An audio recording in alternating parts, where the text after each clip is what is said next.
برادران ملت اسلامیہ، السلام علیکم ورحمۃ اللہ وبرکاتہ۔ الحمد للہ وکفا وسلام علی حبیبہ المصطفیٰ، اما بعد فاعوذ باللہ من الشیطان الرجیم، بسم اللہ الرحمن الرحیم۔ الذین آمنوا وتطمئن قلوبهم بذکر اللہ، الا بذکر اللہ تطمئن القلوب، صدق اللہ مولانا العظیم۔ بارگاہ رسالت معاب صلی اللہ تعالی علیہ وسلم میں درود پاک کا ہدیہ پیش کریں۔ اللہم صلی علی سیدنا محمد معدن الجود والکرم وآلہ واصحابہ الکرام وابنہ الکریم وبارک وسلم صلاة دائمة سرمدا ابدا۔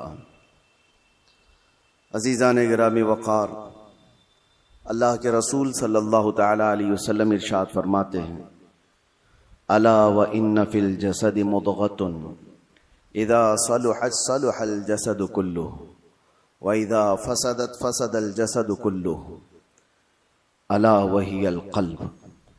حضور پاک صلی اللہ تعالی علیہ وسلم کا فرمان عالی شان ہے کہ آگاہ ہو جاؤ، جسم کے اندر گوشت کا ایک ایسا ٹکڑا ہے، سب کے جسم کے اندر گوشت کا ایک ایسا ٹکڑا ہے کہ اگر وہ صحیح ہو گیا تو پورا جسم صحیح ہے، اور اگر وہ بگڑ گیا تو پورا جسم بگڑ جائے گا۔ وہ کیا ہے؟ الا وہی القلب۔ میرے آقا فرماتے ہیں آگاہ ہو جاؤ، وہ دل ہے، وہ دل ہے۔ دل اگر صحیح رہا تو پورا جسم صحیح رہے گا۔ سائنٹیفک طریقے سے بھی دیکھا جائے، جسمانی یا حیاتیات بایولوجی کے اعتبار سے دیکھا جائے تو بھی جسم کے اندر دل کا بڑا مقام ہے۔ روحانی اعتبار سے بھی، اسلامی نظریے کے اعتبار سے بھی دل کا بڑا مقام ہے۔ اس کو رئیس الاعضاء کہا گیا ہے، سارے اعضاء کا، ہمارے سارے باڈی کے پارٹس کا بادشاہ ہے۔ اس کے صحیح ہونے کو میرے آقا صلی اللہ تعالی علیہ وسلم نے اسی لیے فرمایا کہ اگر وہ صحیح ہو گیا تو پورا جسم صحیح ہے۔ تمہاری آنکھیں صحیح کام کر رہی ہوں گی، تمہارے ہاتھ اور پیر صحیح کام کر رہے ہوں گے، تمہاری زبان صحیح بول رہی ہوگی، ذہن و دماغ صحیح کام کر رہا ہوگا۔ لیکن دل اگر بگڑ گیا ہے، اس کے اندر دوسری چیزیں بھر گئی ہیں، تو پھر ہر چیز فسادی ہو جائے گی۔ اس کی آنکھوں سے بھی، اس کے ہاتھوں پیروں سے بھی، اس کی زبان سے بھی برائیاں ہی صادر ہونے لگ جائیں گی۔ تو اسی لیے اولیاء کرام کے مدرسے میں خاص طور پر دل کی صفائی پر توجہ دی جاتی تھی، جس کو تزکیہ قلب کہا جاتا ہے، تصفیہ قلب کہا جاتا ہے۔ صفائی، دل کی صفائی اور دل کی پاکیزگی، یہ بہت ضروری چیز ہے۔ اس کے بغیر آدمی کے اندر کوئی چیز ٹھہرتی نہیں۔ اور دل کا معاملہ ایسا ہے کہ پل میں تولا پل میں ماشا، کبھی ادھر کا ہوتا ہے کبھی ادھر کا ہوتا ہے۔ ابھی کچھ اور سوچ رہا ہے، تھوڑی دیر کے بعد کچھ اور دل میں آ رہا ہوتا ہے۔ قلب کہتے ہیں پلٹنے کی چیز کو۔ عربی میں جو پتا ہوا میں گرا ہوا ہوتا ہے، سوکھا پتا، اور دیکھیں ہوا میں وہ کتنے بار ادھر سے ادھر ہوتا رہتا ہے، تو اسی طرح سے دل کو بھی کہا گیا ہے کہ یہ ہواؤں کی طرح پتا جس طرح سے الٹ پلٹ ہوتا رہتا ہے، دل کا بھی معاملہ وہی ہے۔ اور دوسری ایک حدیث ہے، اللہ کے رسول صلی اللہ علیہ وسلم ارشاد فرماتے ہیں، تم کیا سمجھتے ہو کہ دل تمہارے کنٹرول میں، تمہارے قابو میں؟ ان القلب بین اصبعی الرحمن، بے شک دل اللہ کی دو انگشت قدرت کے بیچ میں ہے، جس طرف چاہے رب تعالیٰ اسے گھما دے۔ اسی لیے رسول کریم صلی اللہ تعالی علیہ وسلم جب نمازوں میں دعا کرتے تھے تو ایک دعا حضور سے یہ بھی ثابت ہے، ہمیشہ میرے آقا یہ دعا کرتے تھے، یا مقلب القلوب ثبت قلبی علی دینک، اے دلوں کو پھیرنے والے خدا، میرے دل کو اپنے دین پر قائم رکھ۔ یہ دعا آپ بھی کیا کریں کہ رسول کریم صلی اللہ تعالی علیہ وسلم نے ہمیں تعلیم دی ہے اس چیز کی کہ دلوں کو پھیرنے والے خدا، آج تو دل تیرا، آج تیری طرف سے دیا ہوا یہ دل اسلام پر ہے، ایمان پر ہے، کیا پتا کل کا آنے والا دن اس دل کو کس طرف پھیر دے، آنے والے حادثات دل کے اندر کیا چیزیں پھیلا دیں، کیا چیزیں ڈال دیں۔ اچھے اچھے لوگوں کو بگڑتے ہوئے دیکھا ہے، اسی لیے ہمیشہ اس بات کی طرف رہیں کہ اللہ تبارک و تعالی ہمارے دل کو اپنی دین پر اور اپنی عبادت پر قائم رکھے۔ دوسری چیز یہ قلب کے متعلق قرآن نے کیا کہا؟ الذین آمنوا وتطمئن قلوبہم بذکر اللہ۔ ہاں، یہ دل کا اطمینان کہاں سے ہے؟ آج پتہ ہے آپ کو پورے ورلڈ میں، دنیا میں سب سے زیادہ کامن چیز جو بیماری ہے لوگوں کو، وہ دل کی بے چینی، دل کی گھبراہٹ۔ اب اس کو بایولوجی کے اعتبار سے بلڈ پریشر کہا جائے، بی پی کہا جائے کہ خون کا دوران اس میں پریشر زیادہ ہو جاتا ہے، یہ سارا کا سارا معاملہ دل سے ہی تو ہے۔ اس کو سائنسی نظریے سے دیکھنے والے لوگ الگ الگ طریقے سے سمجھتے ہیں کہ دل کے اندر چکناہٹ زیادہ آ گئی، خون میں موٹاپا آ گیا ہے، بلڈ جو ہے وہ تھوڑا سا تھک ہو گیا ہے، جس کی وجہ سے دوران خون کم ہو گیا اور پریشر بڑھتا گیا اور بی پی آ گیا، اٹیک آ گیا ہے، فلاں فلاں چیزیں، اس کو بایولوجی کے اعتبار سے دیکھنے والے۔ لیکن صوفیہ اکرام فرماتے ہیں جب جب گناہ زیادہ ہوتے ہیں دل کے اوپر دورہ بڑھ جاتا ہے، دل کی بے چینی اور گھبراہٹ بڑھ جاتی ہے۔ جب کبھی دل کے اندر بے چینی اور گھبراہٹ ہو تو صوفیہ اکرام فرماتے ہیں سب سے پہلے توبہ کرو، توبہ کرو، اللہ کریم کی بارگاہ میں اپنے آنسو بہاؤ، دیکھنا دل تمہارا ہلکا ہو جائے گا۔ اور قرآن کیا کہتا ہے؟ قرآن یہ کہتا ہے جو ایمان والے لوگ ہیں ان کے دلوں کا اطمینان اللہ کے ذکر سے ہوتا ہے۔ الا بذکر اللہ تطمئن القلوب، آگاہ ہو جاؤ، اللہ کے ذکر سے دلوں کو سکون ملتا ہے۔ اور یہاں حال یہ ہے کہ جو ایمان والے ہیں وہ مہینوں ہو جاتا ہے اللہ کا ذکر نہیں کرتے، تو پھر دل کو انہوں نے بے چین ہی تو رکھا ہے، دل کو غذا نہیں دی ہے، دل کو ایسی آوارہ چھوڑ رکھا ہے۔ ارے میاں، جسم کو صبح سے لے کر رات تک کھانا نہ دو تو یہ نڈھال ہو جاتا ہے، چکر آنے لگ جاتے ہیں۔ اگر 2-3 دن کھانا نہ دیا جائے تو جسم تو ختم ہی ہو جاتا ہے۔ تو جب جسم کمزور ہوتا ہے بغیر غذا کے تو دل بھی کمزور ہوتا ہے بغیر غذا کے، اور دل کی غذا ہے اللہ کا ذکر۔ اللہ کا ذکر جب جب ہو تو یہ دل کو پاورفل بناتا ہے، دل کے اندر مضبوطی آتی ہے۔ 2 چیزیں خاص کر لیں اپنی زندگی میں، ایک استغفار کثرت سے، استغفر اللہ ربی من کل ذنب واتوب الیہ، بیٹھتے اٹھتے جس وقت بھی ہو استغفار کثرت سے کرو کہ توبہ کرنا ہے۔ نہ جانے ہماری آنکھیں ابھی کیا کر کے آئی ہیں، پتہ نہیں ہمارے ہاتھوں نے کیا کر دیا، ہماری زبان نے کیا کیا، دن بھر کی خطائیں یہ بڑھتی چلی جاتی ہیں۔ اور ایک حدیث یہ بھی ہے کہ جب انسان پیدا ہوتا ہے نا تو اس کا دل بالکل صاف شفاف آئینے کی طرح ہوتا ہے، صاف شفاف ہوتا ہے آئینے کی طرح۔ جب وہ گناہ کرتا ہے تو ایک کالا دھبا اس کے دل پر لگا دیا جاتا ہے، ایک دھبا، پھر دوسرا گناہ کرتا ہے دوسرا دھبا، تیسرا گناہ کرتا ہے تیسرا دھبا، تو یہ دھبے، یہ داغ بڑھتے بڑھتے بڑھتے پھر پورے دل کو کالا کر دیتے ہیں، پورا دل سیاہ ہو جاتا ہے۔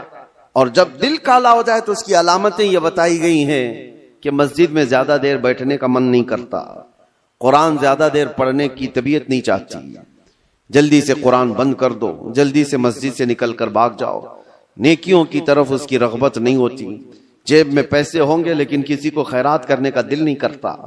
تو یہ دل کے کالے ہونے کی علامات ہیں، سیاہ ہونے کی علامات ہیں۔ یہ ایکسرا مشین سے اور سونوگرافی سے معلوم ہونے والی چیزیں نہیں ہیں، یہ اللہ کے نبی صلی اللہ تعالی علیہ وسلم نے بیان فرمایا۔ اب اس کی علاج کی طرف ہمیں توجہ دینی ہے۔ آج دنیا نے ہمارے دلوں کو اپنے رنگین گناہوں سے سیاہ کر ہی دیا ہے۔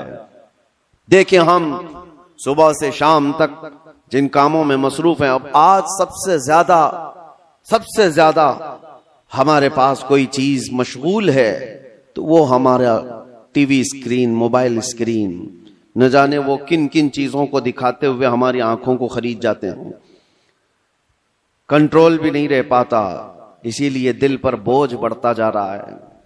جس کو آپ ٹینشن کہتے ہیں، جس کو آپ لوگ ڈپریشن کہہ رہے ہیں، یہ صرف حادثات کا یا پھر دنیاوی کسی خسارے کا ٹینشن نہیں ہے، یہ دل کا سیاہ پن دماغ پر بوجھ بنا دیتا ہے۔ بھاری ہو جاتی ہے طبیعت. کچھ لوگوں کو گھروں میں طبیعت نہیں لگتی کہ بیٹھنے کا بھی من نہیں کر رہا, کھانے کا بھی من نہیں کر رہا, کسی سے بات کرنے کا بھی من نہیں کر رہا. یہ بہت اپر لیول پر آ گئی چیز کہ اس کی دل کی بے قراری بہت بڑھ گئی ہے, گھبراہٹ بہت زیادہ بڑھ گئی ہے. اسی لیے ہم صوفیہ اکرام کو دیکھتے ہیں, جب کبھی کسی کے دل کی بے چینی بڑھ جاتی, گھبراہٹ بڑھ جاتی, تو وہ کسی اللہ والے کی بارگاہ میں چلے جاتے تھے, صوفیہ اکرام کی بارگاہ میں چلے جاتے, آستانوں پر چلے جاتے, اللہ کا ذکر کرتے, پھر وہ اپنے دل کی پاکیزگی لے کر کے واپس لوٹتے. وجہ کیا ہے؟ اب میں علاج کی طرف آتا ہوں کہ دل کو پاک کرنا ہے تو کیا چیز چاہیے. کئی علاج ہیں, اس میں سب سے پہلا تو ذکر الہی. اللہ کے رسول صلی اللہ تعالی علیہ وسلم نے جو فرمایا اس کو بھی میں آپ کے سامنے رکھتا ہوں. پہلے ہم چل رہے ہیں کہ اسلام میں ہر چیز کے پاک کرنے کا طریقہ بتایا گیا. کپڑے پر اگر نجاست لگ گئی تو پاک کرنے کا طریقہ ہے. نجاست, پیشاب, پخانہ, کسی بھی چیز کی غلاظت لگی ہو تو اس کو پاک کرنے دھلنے کا طریقہ ہے. کپڑے کو 3 بار دھو اور 3 بار نچوڑو, اچھے سے سکھاؤ, کپڑا پاک ہو جائے. برتن میں نجاست لگ جائے تو اس کے پاک کرنے کا طریقہ ہے. اگر پانی کی بالٹی میں کوئی نجاست گر گئی اس کو پاک کرنے کا بھی طریقہ ہے. فقہ میں سب کے کنویں میں نجاست گر گئی, کنواں تھا اس میں چوہا گر گیا, بلی گر گئی, بکری, کتا, جو بھی جس سائز کا ہے اس کے سب کے مسئلے موجود ہیں. کتنے ڈول پانی نکالنے پر یہ پانی پاک ہو جائے گا. زمین کے پاک کرنے کا بھی طریقہ ہے. زمین پر اگر نجاست لگی, مثال کے طور پر کسی جانور نے لید کر دیا, گوبر کر دیا, اب نجاست تو لگی ہے, اس کو پاک کیسے کیا جائے؟ تو فقہ کا قانون ہے کہ زور بارش ہو جائے یا آپ تیزی سے اس پر پانی بہاؤ اور پھر تیز دھوپ پڑ جائے, زمین سوکھ گئی تو وہ زمین پاک ہو گئی, کیونکہ اب اس کو نچوڑا نہیں جا سکتا. زمین تو جہاں ہے وہی. تو اس کا قانون یہ ہے کہ تیز بارش ہو گئی اور تیز دھوپ پڑ گئی, سوکھ گئی زمین تو پاک ہو گئی. بارش نہیں ہے تو تیز پانی مار دیا اور اس کے بعد دھوپ لگنا ضروری ہے, تیز دھوپ اس کو لگی ہو تو زمین پاک ہو گئی. تو یہ نجاستوں سے پاک کرنے کے طریقے. اب آئیے میں آپ کو بتاتا ہوں, دل پر نجاست لگی ہو یہ کیسے پاک کیا جائے. گناہوں کے دھبے لگے ہوں, اس میں نہ جانے لالچ, غیبت, کینہ, بغض, عداوت, نہ جانے کیا کیا چیزیں بھر گئی ہوں. یہ نجاست پاک کرنے کا طریقہ کیا ہے؟ مولانا جلال الدین رومی مثنوی شریف کے مصنف فرماتے ہیں دل کو پاک کرنے کا طریقہ ویسی ہی ہے جیسے زمین کو پاک کرنے کا طریقہ ہے. زمین کو پاک کرنے کے لیے تیز بارش کا ہو جانا اور تیز دھوپ کا پڑ جانا کافی ہوتا ہے کہ زمین پاک ہو جاتی ہے. دل کو پاک کرنے کے لیے ذکر الہی کی بارش ہونا چاہیے اور کسی شیخ کامل کی تیز نگاہ پڑنی چاہیے, دل پاک ہو جاتا ہے. ذکر الہی کی بارش ہو تو پانی کی طرح اس کو دھل دیتا ہے اور اس کے بعد کسی شیخ کامل اللہ والے کی نظر اس پر پڑے تو پھر اس کا دل اسی طرح سے سوکھ کر کے پاک ہو جاتا ہے جیسے زمین پاک ہو گئی.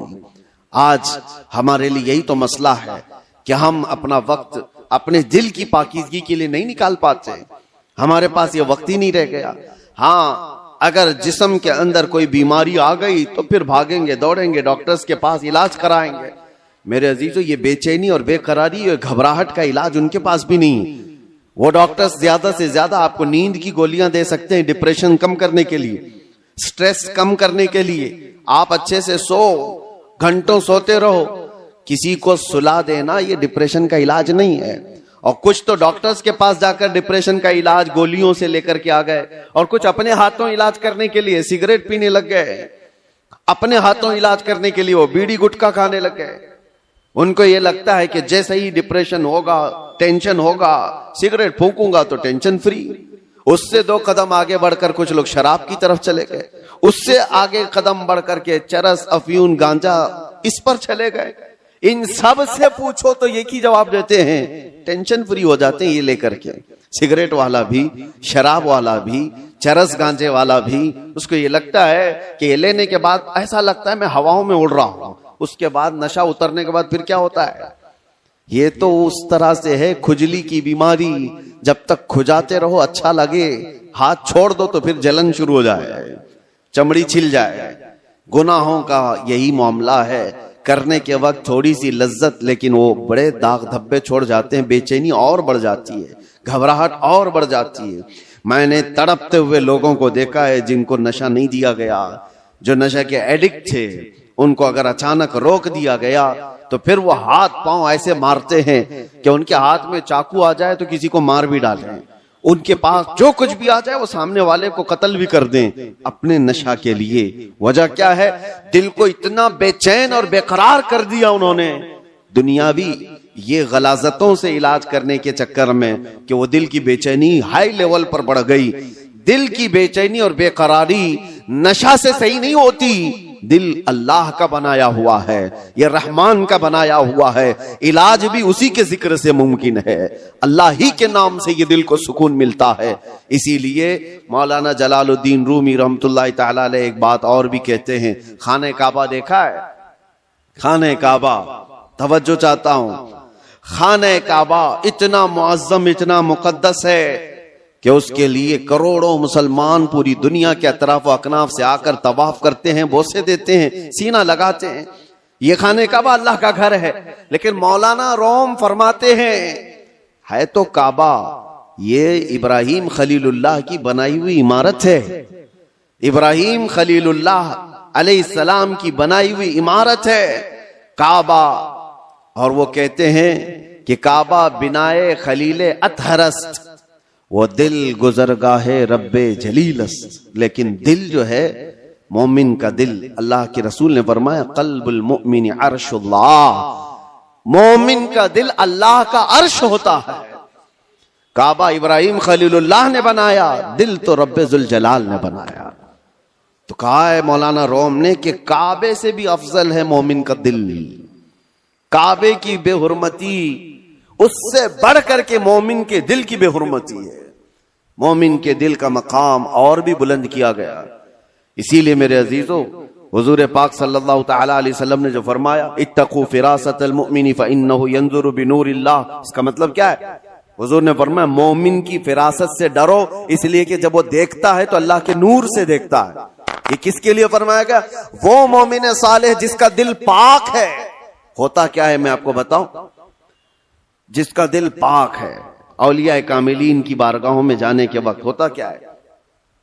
آپ آئے اور کوئی چیز آپ زبان سے کہا نہیں، لیکن میں ایک شیشہ لے کر کے بیٹھا ہوں، ایک آئینہ لے کر کے بیٹھا ہوں، آپ کے آتے ہی آپ کی پوری تصویر اس آئینے میں آئے گی کہ نہیں آئے گی؟ کچھ نہیں کہا آپ نے، بولا کچھ نہیں، اور میں آپ کی تصویر پوری آئینے کے اندر دیکھ سکتا ہوں۔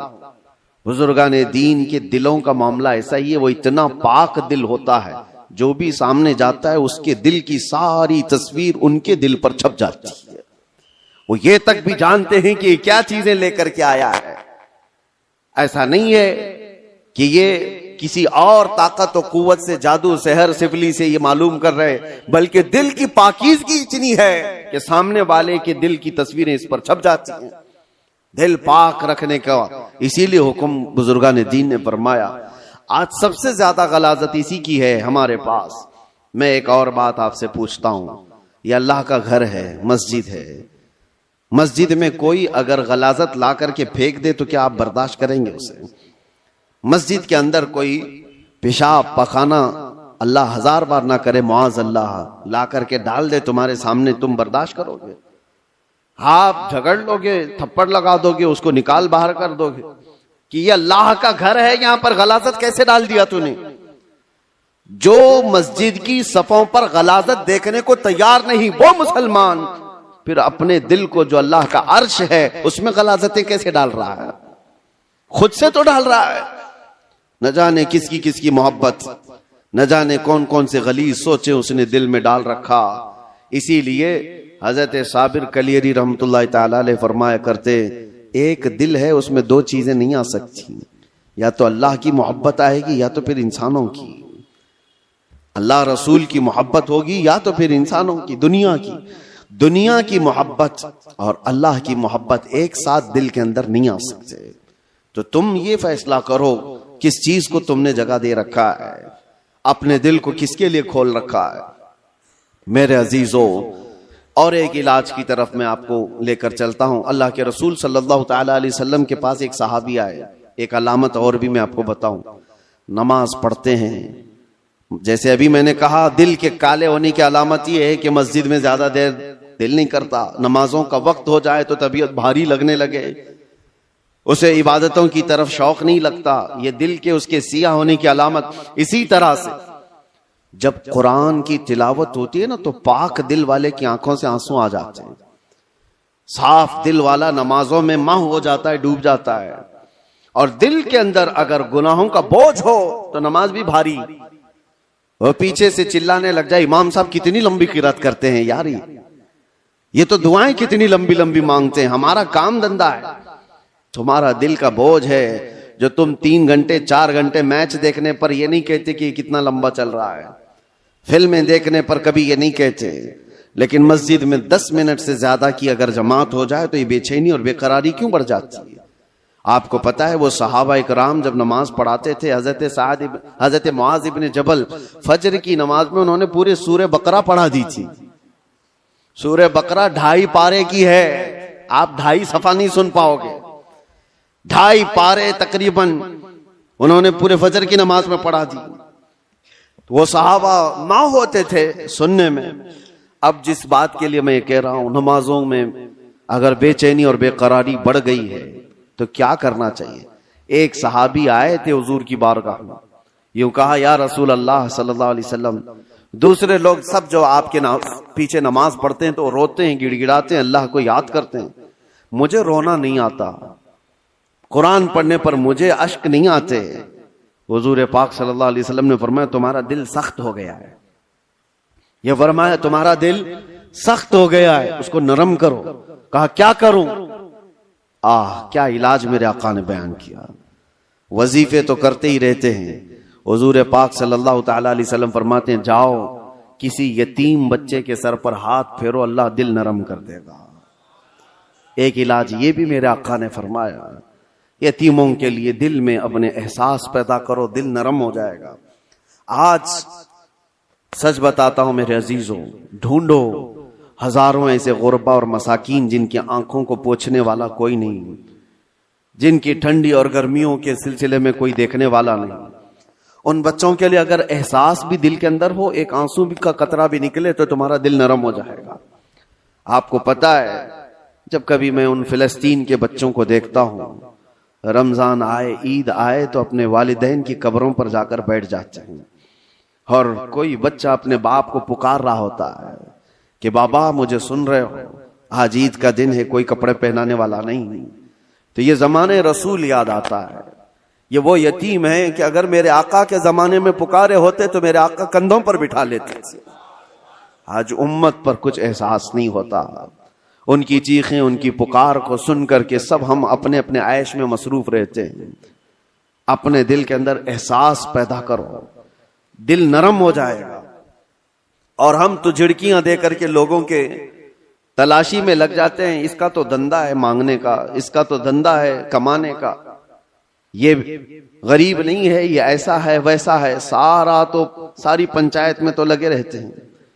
کیا کوئی یتیم ملتا ہی نہیں, کوئی مسکین ملتا ہی نہیں جس کے سر پر ہم ہاتھ رکھیں؟ میرے عزیزو آج کے دور میں بھی بہت ہے اس طرح کے. کچھ غیرت مند لوگ وہ ہیں جو زندگی پر سوال نہیں کرتے. کل کی بات میں بتاؤں, کل ہی کی بات, میرے پاس ایک خاتون کا ایسا مسئلہ آیا جس کے 3 بچے معذور ہیں. ایک 14 سال کا, دوسرا 12 سال کا, تیسرا 9 سال کا. تینوں بستر پر, ہاتھ پاؤں مڑے ہوئے, سر جھکا ہوا, نہ بول سکتا ہے نہ ہاتھ اٹھا سکتا ہے, پیشاب پخانہ سب بستر پہ. اور شوہر کا انتقال ہو چکا. 3 بچوں کو پالنے کے لیے وہ خاتون کہتی ہے میرے پاس 1 گھنٹے کی بھی فرصت نہیں ہوتی. اس کو کھلا کر فارغ ہو جاؤں تو اس کا ہوتا ہے، اس کو کھلا کر فارغ ہو جاؤں تو اس کا ہوتا ہے، اس کا پیشاب صاف کروں تو اس کا ہوتا ہے، اس کا پیشاب صاف کروں تو اس کا ہوتا ہے۔ میں نہ جاب کر سکتی ہوں، نہ کمانے کے لیے جا سکتی ہوں، مجھے بتائیں کہ یہ 3 بچوں کو جس طرح سے پالنا ہے۔ اور آخر میں اس خاتون نے جو بات کہی میرے دل پر لگی۔ میں نے کہا گھبراہٹ اور بے چینی میں کفر تو نہیں کرتی کہ میرے گھر میں ایسا کیوں ہو گیا؟ کہتی ہے نہیں مولانا، کبھی آج تک میرے دل میں خیال بھی نہیں آیا، میں تو شکر کرتی ہوں کہ اللہ تبارک و تعالیٰ نہ ہونے سے کچھ دیا تو ہے، اور مجھے اسی خدمت کے لیے دنیا میں پیدا کیا گیا ہوگا، میں یہ سوچتی ہوں۔ اور آج ان بچوں کا چلنا پھرنا میں نہیں دیکھ سکتی، آخرت میں اللہ اس کا اجر تو دے گا۔ کہا یہ صالحین لوگ ہیں، ان لوگوں کی مدد کوئی کرنے کو آگے اسی لیے نہیں بڑھتا کہ وہ غیرت مند لوگ ہیں، کسی سے پوچھتے نہیں ہیں، مانگتے نہیں ہیں، لیکن آس پڑوس میں لوگوں کو احساس تو ہوتا ہے کہ ایسے گھر موجود ہیں کہ ان تک ہم کیوں نہیں پہنچتے۔ یہ دلوں کی سختیاں ہیں میرے عزیزوں، دل جب سخت ہو جاتا ہے تو اسے آس پاس کا کچھ نظر نہیں آتا۔ آپ ڈھونڈو، یہ شعبان المعظم کا مہینہ ہے، کثرت سے عبادات کی طرف بڑھانے والا مہینہ ہے، رمضان کے انتظار والا مہینہ ہے، اور اس میں جو بیج بو گے توبہ استغفار کے، وہ رمضان میں اس کے پھل دیکھنے کو ملیں گے۔ ابھی سے اس کی تیاریاں کرو کہ دل پاک ہو جائے، دل نرم ہو جائے، ذکر الہی سے اپنے ہر رات کو سجاؤ، ہر رات کو۔